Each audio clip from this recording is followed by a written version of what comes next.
ஒருமுறை பயன்படுத்தும் இன்சுலின் பேனாவை பாதுகாப்பாக எப்படி பயன்படுத்துவது?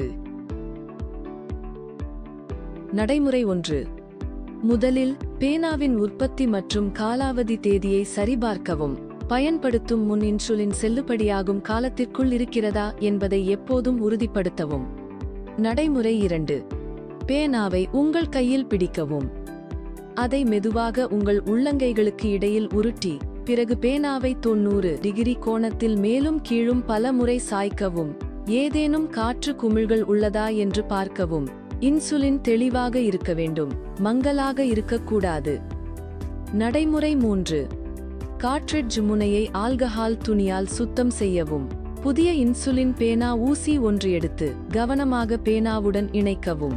வெளிப்புற பாதுகாப்பு துடுப்பை அகற்றி அதை பிறகு பயன்படுத்த வைக்கவும். ஊசி முனையை தொடாமல் இருக்கவும்.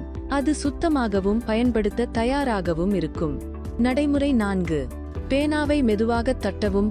இதனால் உள்ளுள்ள காற்று குமிழ்கள் மேலே வரும். 2 யூனிட்கள் தேர்வு செய்து பேனாவை பிரைம் செய்யவும். பிறகு ஊசி முனையில் இன்சுலின் துளி தோன்றும் வரை இன்ஜெக்ஷன் பொத்தானை அழுத்தவும். இது பேனா பயன்படுத்த தயாராக இருப்பதை உறுதி செய்கிறது. பேனாவில் உள்ள டயலை திருப்பி உங்களுக்கு பரிந்துரைக்கப்பட்ட அளவுக்கு அமைக்கவும்.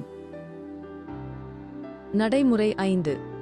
ஊசியிடும் இடத்தை ஆல்கஹால் துணியால் சுத்தம் செய்யவும். தோலை மெதுவாக நெரிக்கவும். ஊசியை 90 டிகிரி கோணத்தில் செலுத்தி இன்ஜெக்ஷன் பொத்தானை முழுமையாக அழுத்தவும். இன்சுலின் சரியாக செலுத்தப்படுவதற்காக ஊசியை 10 வினாடிகள் அந்த இடத்தில் வைத்திருக்கவும்.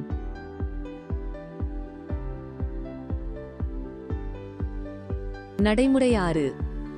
ஊசி செலுத்திய பிறகு ஊசியை கவனமாக அகற்றவும். வெளிப்புற காப்பை மீண்டும் போடவும்.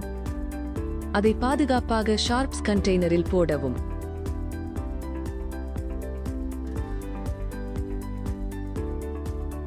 துறப்பு அறிவிப்பு. எப்போதும் தெளிவாக தோன்றும் இன்சுலினை மட்டும் பயன்படுத்தவும். திரவம் மங்கலாகவோ துகள்கள் உள்ளதாகவோ இருந்தால் பயன்படுத்த வேண்டாம். சரியான முறையும் அளவீடும் குறித்து உங்கள் சுகாதார நிபுணரின் ஆலோசனையை பின்பற்றவும்.